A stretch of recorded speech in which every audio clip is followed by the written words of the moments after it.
It was once said that skateboarding has always been about personal discovery, pushing oneself to the limit. But the freedom and individuality of the sport has led many to believe that mainstreaming skateboarding will threaten a breed of skaters who take their extraordinary activity to new levels.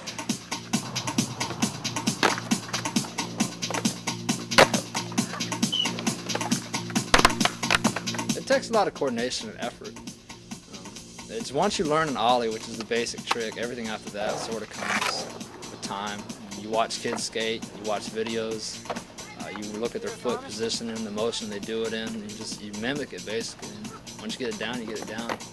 After you learn your ollie, it's all really about fun. I mean, everything just sort of comes to you as time progresses and your skill level moves up.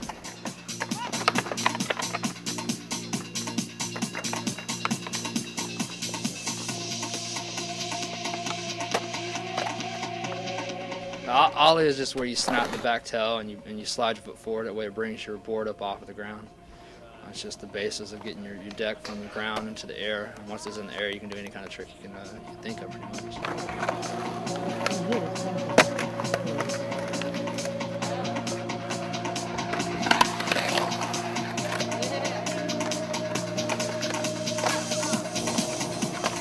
For years, the city of Milton's leaders worked to accommodate skateboarders as they rode their boards across an urban landscape that had become off-limits to them. An antagonistic atmosphere developed as they honed their skills on public and private property, seeking challenging venues for their sport. The question became where to skate.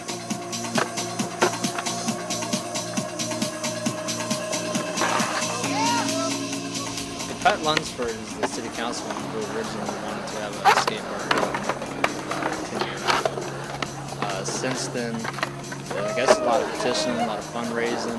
Some of the kids around here have taken it upon themselves to buy t-shirts and raise the money for the skate park. It accumulated about $10,000. One child individual did here at Paxton. The skate park itself ran about $269,000.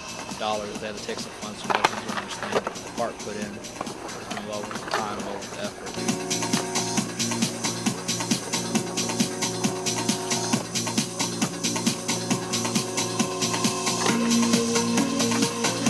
February 24, 2007, in a bold move, the city joined forces with the skaters by opening a first-rate skate park located adjacent to the community center on Byram Street. Proposed additions will include a streetscape as well as a beginner's venue and rest facilities.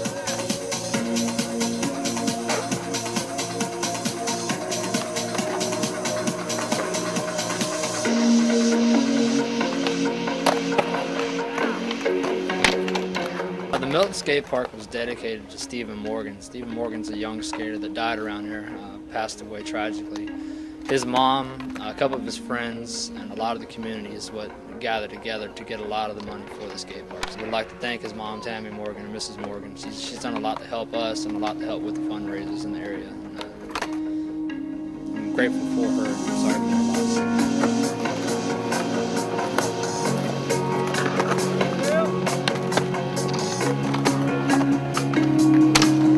Skateboarding got its start in California during the 1950s and peaked in popularity around 1963. By 1965, the fad had faded and rekindled during the 70s. The second downturn arrived, but then in the mid-1980s, the sport as we know it today developed. Names like Steve Caballero, Tony Hawk, and Stacy Peralta became famous.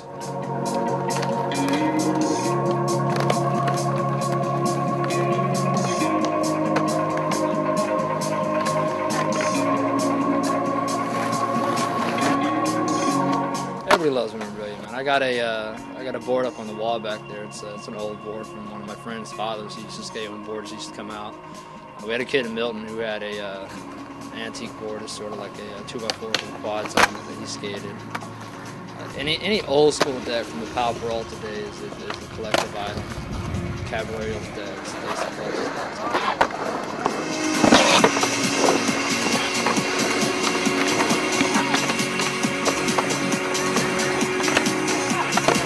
The size of our park, I mean, it's a good park. It has good flow to it. For the size of it and the amount of stuff they have in that little bit of area, it's an excellent park. I mean, it amounts to, it compares to tons of parks in the state of Florida. We have people from Alabama coming in, Atlanta, from over in Tallahassee and Jackson, that come up to skate the park.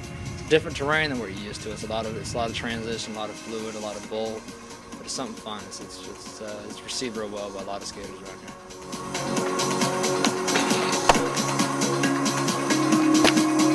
We've had a couple of skaters that have moved out of Milton and gone up to places like Atlanta who now ride for professional companies. There's one or two skaters that still live in Milton and Pace area that have a couple sponsors from professional companies. Since the park is open, the talent level that's progressed in Milton is going up. We're going to put Milton on the map soon with skating.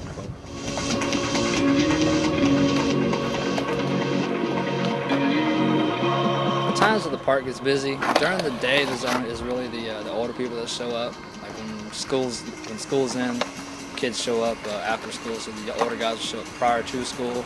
And then at 2 o'clock, 3 o'clock, when school lets out during school day, it gets crowded for about an hour or two, and it dies down when the heat picks up. And then about 8 o'clock, when the sun's down and the lights are on, it gets real crowded because that's when it's a cool time. It's easier to skate when the weather's cool.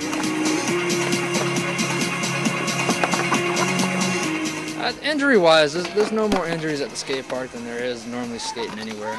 There's been a couple injuries, a couple kids have blown their knees out, we've had a couple broken wrists, but it's nothing major that's happened at the skate park.